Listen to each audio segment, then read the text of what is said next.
আসসালামু আলাইকুম, হাসিবি 24 চ্যানেল থেকে সবাইকে স্বাগতম। অলরেডি থাম্বনেল এবং টাইটেল থেকে বুঝতে পারছেন যে আজ কোন টপিকস নিয়ে আলোচনা করা হবে। হ্যাঁ বন্ধুরা, আজকে আলোচনা হবে যে কিভাবে আমরা এনআইডি কার্ড সংশোধন করব বাড়িতে ঘরেতে প্রতিযোগিতায় ছাড়াই। তো প্রতিনিয়ত আমাদের টিচারদের অনেক ভিডিও আমি আপলোড করছি, সেখানে অনেক প্রশ্ন করছে যে আমি কিভাবে আবেদনটা করব। সে প্রেক্ষাপটে আজকে একজনের এনআইডি কার্ড অলরেডি সংশোধনের জন্য নিয়েছি। আমি দেখাবো যে কিভাবে আজকে সংশোধন করব, এ টু জেড। কোনো প্রকার লুকে লুকে রাখবো না, সমস্ত কিছুই আমি আজ প্রকাশ করে দেব।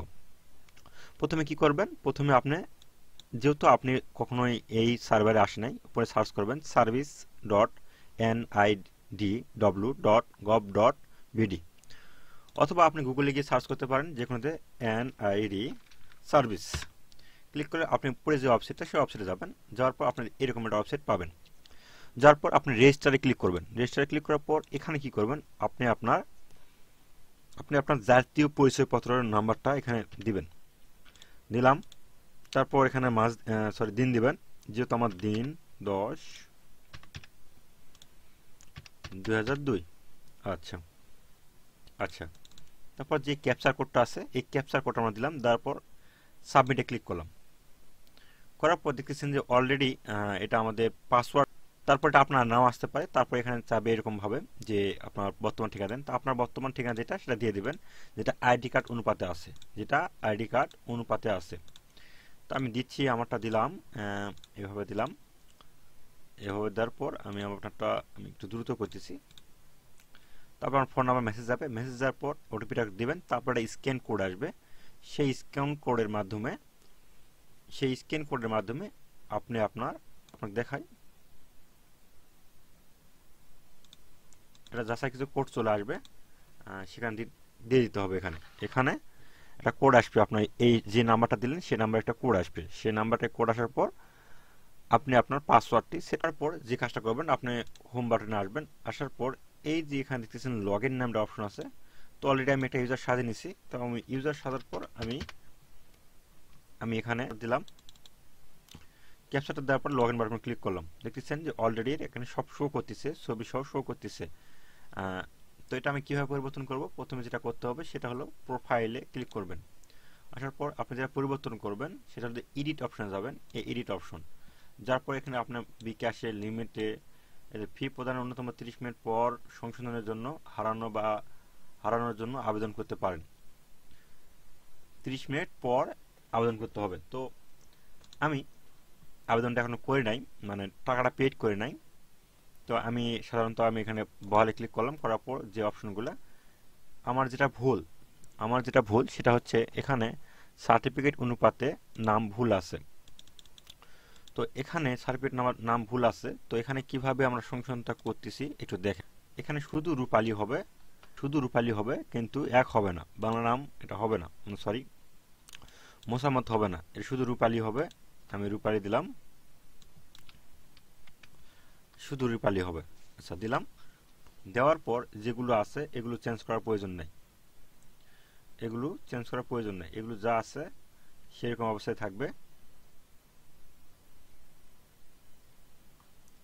আচ্ছা, তারপর পরিবর্তন বাটনে ক্লিক করবেন। ক্লিক করার পর এখানে দেখতেছেন যে আমি বর্তমান নাম এটা আছে, আপডেট করব এইটা।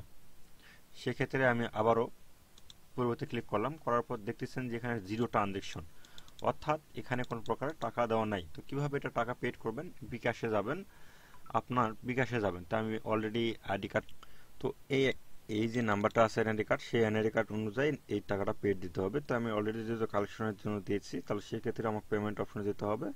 পেমেন্ট অপশনে গিয়ে আপনাকে এখানে সার্চ করতে হবে দি এনআইডি কার্ড সার্ভিস। এখানে গিয়ে লিখবেন যে আপনার যেটা সমস্যা, এটির এনআইডি কার্ড কালেকশনের জন্য ক্লিক দিবেন। কালেকশনে ক্লিক দেওয়ার পর এখানে আপনি এই যে এনআইডি কার্ড নাম্বারটা 100 930 3টা 0 অলরেডি দেখতেছেন যে আমি বিকাশে পে বিলে গিয়েছি। গিয়ে যাওয়ার পর দেখলেন যে আমি অলরেডি এখানে আমার আইডি কার্ডের নাম্বারটা দিলাম। আইডি কার্ডের নাম্বারটা দেওয়ার পর আমি এখানে অলরেডি পেমেন্ট শো করতেছে, কত টাকা কাটে নেবে, 230 টাকা কাটবে। তো তো অলরেডি আমি 230 টাকা এখানে পে রেডি করছি। দেওয়ার পর আমি ট্যাব বাটনে ক্লিক করব। এখানে আমি বিকাশের যে পিন নাম্বারটা, সেই পিন নাম্বারটা দিলাম। পিন নাম্বারটা দেওয়ার পর এখানে আমি অলরেডি আরেকবার চেক করে নেব যে এনআইডি কার্ড নাম্বারটা ঠিক আছে কিনা। চেক করার পর আমি এখানে ট্যাব বাটনে ক্লিক করব।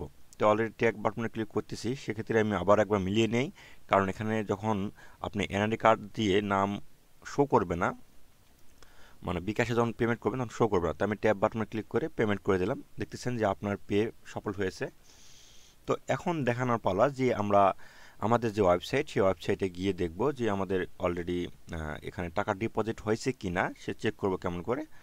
তো অলরেডি দেখতেছেন যে আমার সব পেন্ডিং আছে। তো আমি ট্রানজ্যাকশনে গেলাম, পরবর্তী গেলাম। এখন দেখতেছেন যে অলরেডি এখানে শো করে নাই এখানে।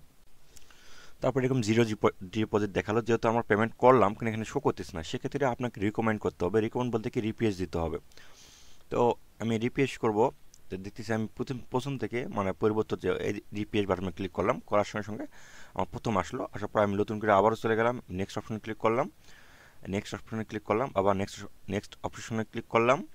করার পর দেখতেছেন আমার ট্রানজ্যাকশন অলরেডি 230 টাকা এখানে শো করতেছে। তো আমি স্মার্টে ক্লিক করলাম, করার পর দেখতেছেন পরিবর্তন বাটনে ক্লিক করলাম। ক্লিক করার পর আমার যে ডকুমেন্ট যেগুলো দিতে হবে সেগুলো আমি এখানে দিচ্ছি। যেগুলো ছাড়া মানে প্রুফ ছাড়া এখানে কাজ করবে না, সেক্ষেত্রে আমি প্রুফ দিচ্ছি।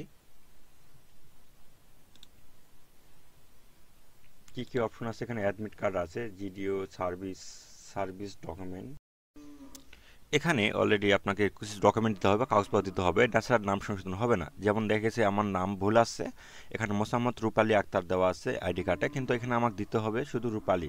আমার সার্টিফিকেটে অবশ্যই শুধু রূপালী থাকতে হবে, তাহলে এখানে সংশোধন হবে। অর্থাৎ আপনার নাম যে চেঞ্জ করতেছেন বাংলাদেশ সরকারের কাছে এনআইডির, তার একটা প্রমাণ দিতে হবে। তো এখানে অনেকগুলো অপশন আছে, যে অপশনগুলোর মাধ্যমে আপনাকে এখানে সিলেকশন করে নিতে হবে। তো অলরেডি আমি আমার এসএসসি এবং এইচএসসির এই কাগজগুলো আমি এখানে শো করাবো। শো করে, অর্থাৎ এই দুটা কাগজ শো করেই আমি এনআইডি কার্ডের নামের সংশোধনের জন্য আবেদন করব। অর্থাৎ আমি দাবিকৃত করব এভাবে যে আমার এসএসসি এবং এইচএসসি সার্টিফিকেটে আমার নাম শুধু রূপালী আছে কিন্তু মোসাম্মদ নাই, সেক্ষেত্রে আমার নামটা সংশোধন করার প্রয়োজন। তো এখানে দেখছেন এইচএসসি আছে, এখানে অনেক কাগজপত্র আছে যার মধ্যে আপনি পড়তেছেন, অর্থাৎ যে কাগজের মধ্যে আপনি পড়তেছেন, যেগুলো অনেকগুলো অপশন আছে, এগুলো দেখতেছেন ড্রাইভিং লাইসেন্স বা ইত্যাদি অনেক কিছু আছে। এখানে আপনি এক এক করে দেখবেন, দেখিয়ে যেটা আপনার কাছে আছে বা জমির কাগজপত্র বা এগুলো ইত্যাদি যেগুলো আছে আপনার কি, এটা বিশেষ করে দেখবেন। দেখার পর সে কাগজগুলো স্ক্যান করে এখানে আপলোড করবেন, অর্থাৎ প্রুফ দেবেন। প্রুফ দিয়েই আপনার এখানে সংশোধন করতে হবে। কিন্তু আপনি হুদাই এখানে দিলেন যে নাম সংশোধন আবেদন, কোনো কাগজপত্র দিলেন না, সেক্ষেত্রে আপনার নাম সংশোধন হবে না। তো এখানে দেখেছে বাপ মায়ের আইডি কার্ড দিলেও হবে, যদি বাপ মায়ের নাম ভুল থাকে সেক্ষেত্রে এখানে ডাটা এন্ট্রি, প্রুফ কপি, অর্থাৎ প্রথম যখন ভোটার লিস্ট করা হয় সেক্ষেত্রে, এবং বার্থ সার্টিফিকেট অর্থাৎ জন্ম নিবন্ধন বা এরকম ইত্যাদি অনেকগুলো এখানে দিতে হবে, অ্যাডমিট কার্ড বা ইত্যাদি। আপনার দেখেছে যে ফর্ম 2, এগুলো অনেক কিছু আছে। তো এগুলো যেগুলো আপনার আছে সেগুলো আপনি দিয়ে পূরণ করবেন। পূরণ করার পর সর্বশেষ উপরে দেখবেন নিশ্চিত নামের অপশন আছে, নিশ্চিত অপশনে যাবেন। নিশ্চিত অপশনে গিয়ে পুরোপুরি সাবমিট দিয়ে দেবেন। সাবমিট দেওয়ার পর